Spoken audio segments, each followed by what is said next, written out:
काय म्हटले ते जेव्हा राष्ट्रवादी असेल तेव्हा महाविकास आघाडी कधी कोणाचं काय बोलत नाही, पण आम्ही कुठे म्हणतो की त्यांच्या विलिनीकरणासंदर्भात आम्ही एक सत्यस्थिती मांडली आणि राष्ट्रवादीचं कोणते विलिनीकरण झालं नाही, महाविकास आघाडीचं झालं नाही. बहुतेक ते आता दुसऱ्या पक्षात गेल्यामुळे त्यांची भूमिका बदलली असते. हा विषय आजच्या चर्चेचा नाहीये. बोला. अशोक खराब प्रकरणामध्ये रुपाली चाकण प्रतिभा चाकण यांना ईडीचा समन्स पाठवण्यात आलेला आहे. ते कोणा जायचं ते मी काय बोलतो, काही वेगळा प्रश्न असेल ना. ज्या प्रकारे गोंधळ झाला मुंबई पुणे एक्सप्रेस हायवे मध्ये मिसिंग लिंक, या मिसिंग लिंकच्या दरम्यान जी काही ट्रॅफिक जाम झाली त्याच्यानंतर मुख्यमंत्र्यांनी काल सुप्रिया सुळेंची माफी मागितली. बघा, सुप्रिया सुळेंची माफी मागितली त्या खासदार आहेत. हजारो लोक रस्त्यावरती अडकले. त्याच्यामध्ये मुख्यमंत्र्यांचा दोष आहे का? नाही. याच्यामध्ये नियोजनाचा आणि आपल्याकडे अजूनही जे व्हीआयपी साठी सगळं काही करायचं, व्हीआयपींच्या सोयीसाठी सगळे आखणी करायची, ही जी प्रशासनाची मानसिकता आहे त्याच्यामुळे अशा प्रकारच्या घटना घडतात. एका राज्याच्या मुख्यमंत्र्यांनी त्यांना सांगितलं नाही ना की तिथे बैल कापा, एक बैल कापला ना, किंवा रस्ता अडवा. हे का मुख्यमंत्र्यांची सूचना नसतात. हे प्रशासन काही गोष्टी परस्पर करतं. अशा प्रकारचे उद्घाटन सोहळे ते सोप्या पद्धतीनं करणं गरजेचं असतं, जेव्हा लोकांना त्रास होणार नाही. हे मुहूर्त का मुख्यमंत्र्यांनी किंवा उपमुख्यमंत्र्यांनी किंवा अन्य कोणी काढले नाहीये. त्याच्या ह्याला जबाबदार मुख्यमंत्र्यांचं प्रशासन. मुख्यमंत्र्यांनी माफी मागितली म्हणे असं वारंवार होत आहे. मुख्यमंत्र्यांचं लक्ष नसल्यामुळे होत आहे. कशा करता एवढा शो करायची गरज होती? आहे ना, केलंत ना तुम्ही केलंत ना, तुम्ही करून दाखवलंत ना, लोकांना कळलं तुम्ही केलंय. हे तुम्ही केलाय, हे लोकांना कळलंय बाबा तुम्हीच केलाय आणि तुम्हीच करू शकता जगात सगळ्या गोष्टी. आम्हाला नाही जमलं काय? हा महाराष्ट्र जो घडलेला आहे हा तुम्हीच घडवलाय तुमच्या जन्माच्या आधीपासून. हे सगळं जे आहे, जायकवाडी असेल, हे मुंबईचे त्या काळातले 56 पूल असतील, झोपडपट्टी पुनर्वसन योजना बाळासाहेबांनी केली ती, किंवा अन्य रस्ते, मुंबई एक्सप्रेस हायवे, फ्रीवे, हे सगळं जे तुम्हाला दिसतंय सगळं हे तुम्हीच केलंय.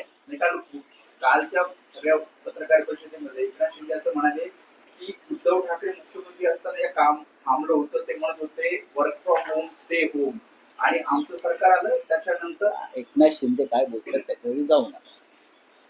उद्धव ठाकरेंच्या काळामध्ये त्यांच्या समोर सगळ्यात मोठं आव्हान होतं महाराष्ट्राचं आरोग्य आणि महाराष्ट्रातील जनतेचे जीव वाचवणं. एकनाथ शिंदेचे सुद्धा जीव वाचले कोविड काळात, ते सुद्धा उद्धव ठाकरेंनी. सगळ्यात मोठं आव्हान होतं माणसांचे प्राण वाचवणं त्या काळामध्ये. असं आव्हान कोणत्या मुख्यमंत्र्यासमोर नव्हतं. बरोबर आहे. हे आव्हान मोठं होतं की झाडं तोडणं, रस्ते बांधणं, हे केव्हाही होऊ शकतं. पण लाखो मराठी जनतेचे प्राण वाचवणं हे सगळ्यात मोठं आव्हान उद्धव ठाकरेंसमोर होतं. एकदा एकनाथ शिंदे यांनी अयोध्येला जाताना गंगा नदीची पाहणी करावी आणि आसपासच्या लोकांशी बोलावं. तिथे किती हजारो प्रेतं कोविड काळात कशी फेकण्यात आली होती महाराष्ट्रावर, की ही वेळ उद्धव ठाकरे साहेबांनी येऊ दिली नाही. याबद्दल उपमुख्यमंत्र्यांनी कृतज्ञता व्यक्त केली पाहिजे. खरं म्हणजे राजकीय मतभेद असले तरी मिसिंग लिंक, हा लिंक, तो लिंक, सगळं ठीक आहे. तर हे किती मोठं काम त्यांनी केलं आणि ते काम घरूनच बसून करायचं. लोकांना घराबाहेर पडून न देणं हे मोठं आव्हान होतं त्या काळात जगभरात. आणि महाराष्ट्रानं ते आव्हान पेललं. जर मुख्यमंत्रीच बाहेर पडले असते तर जनता बाहेर पडली असते आणि माणसांचे बळी गेले असते. यांना कळतं का? नाही कळत त्यांना, हे म्हणून ते असं बोलतात. काल गॅसचे भाव वाढलेले आहेत. पुन्हा एकदा निवडणूक संपताच गॅसचे भाव वाढले. येणाऱ्या काळात आणखी भाव वाढण्याची शक्यता नक्कीच. प्रवास महागणार आहे. प्रवास महागतोय. हवाई प्रवास महागणार, बोटीचा प्रवास महागणार, रस्त्यावरचा प्रवास महागणार, जिथे जिथे पेट्रोल डिझेल आणि इंधनाची गरज आहे ते सर्व महागणार. मोदी जे म्हणतात सब कुछ ठीक आहे, ते सब कुछ ठीक नाही. ते फक्त सब कुछ ठीक पश्चिम बंगालच्या निवडणुकांचं मतदान होईपर्यंत सब कुछ ठीक असतं. आता यापुढे नाही. जे काही अंदाज मांडले आहेत पश्चिम बंगालचे त्या सगळ्या संदर्भात काय वाटतं तुम्हाला? कारण ममता बॅनर्जी ह्या 180 ते 185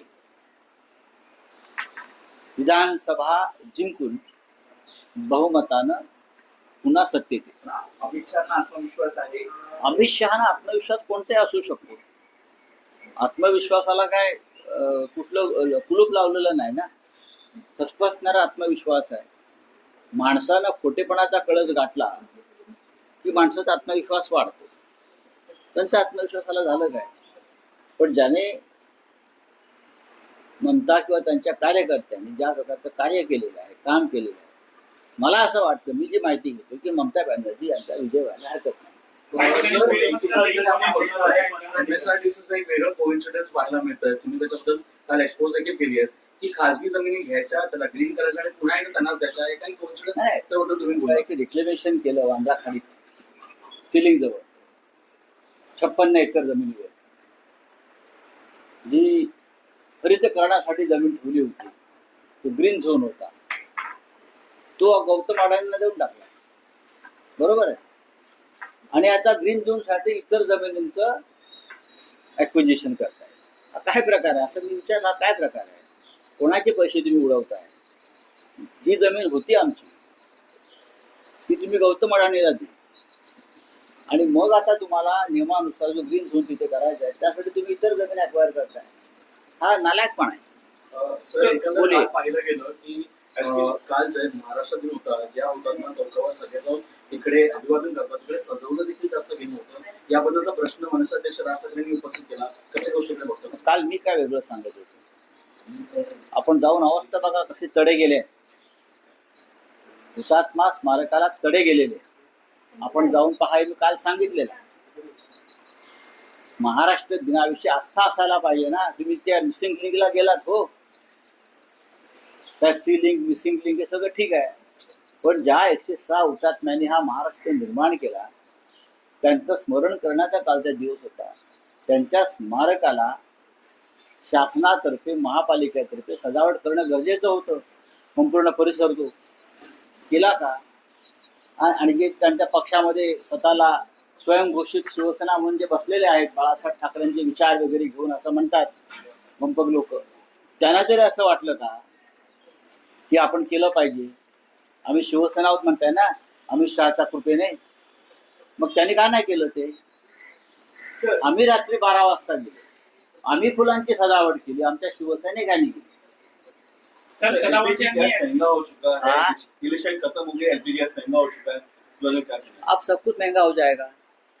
जब तक वोटिंग नहीं होता है तब तक सब कुछ ठीक रहता है मोदी के काल में. अब वोटिंग खत्म हो गया है, अब LPG महंगा हो गया, अब पूरा ट्रैवलिंग महंगा हो जाएगा, यातायात महंगे हो जाएंगे, हवाई जहाज की टिकट महंगे हो जाएंगे, सब कुछ महंगा हो जाएगा. और मोदी बोलेंगे ये तो अब अंतर्राष्ट्रीय व्यवस्था है और स्थिति है. कल तो नहीं कुछ नहीं, सब कुछ ठीक है हमारे यहाँ, पूरा भंडार पड़ा है ईंधन का. कहाँ है? कौन पूछते आपको? सर सर पश्चिम बंगाल में 15 पोलिंग स्टेशंस पर जो है रीपोलिंग होने वाली है ईवीएम की गड़बड़ी को लेकर क्या? ईवीएम की गड़बड़ी देश में हर जगह हो रही. महाराष्ट्र में हो गई, आसाम में हो गई, लेकिन पश्चिम बंगाल में तृणमूल कांग्रेस के कार्यकर्ता जागरूक है, इसलिए रीपोलिंग हो रहा है. जिस तरह से ममता बनर्जी और उनकी पार्टी चुनाव आयोग के भ्रष्ट कारोबार के साथ संघर्ष कर रही, तो उनको रीपोलिंग करनी पड़ी. चलो तो missing link सर का जैसे missing link मिसिंग लिंक को लेकर जिस तरीके से आप नागरिकों को हुआ था, सांसद सुप्रिया ताई भी जो है उस ट्रैफिक में फंस गई. देखिए, एक सांसद फंस गई थी, ये ठीक है, लेकिन हजारों लाखों लोग वहां फंस गए थे. 5-5, 6-6 घंटा, 7-7 घंटा.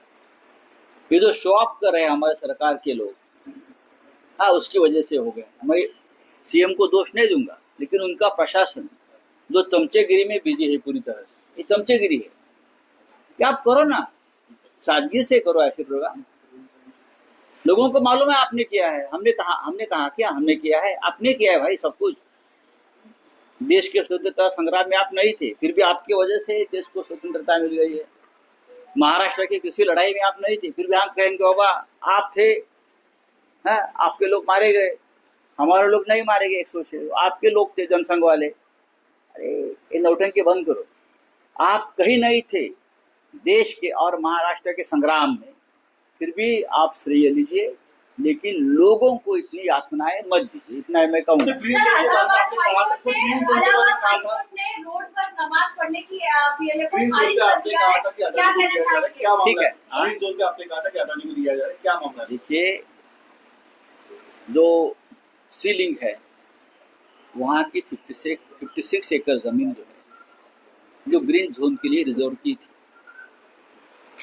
वो गौतम अडानी को दे दी। और अब ग्रीन जोन तो करना चाहिए नियमों के अनुसार, तो लोगों की जमीन एक्वायर करने का काम चल रहा है। जो हमारी जमीन थी वो गौतम अडानी जी को दे दी। ये कौन सा व्यवहार है? और अब 56 एकड़ जमीन लोगों के आसपास के लोगों से पकड़कर अब वह ग्रीन जोन बनाए। जो हमारी जमीन थी सरकार की, वो अडानी को दी। क्या चल रहा है? Sir, central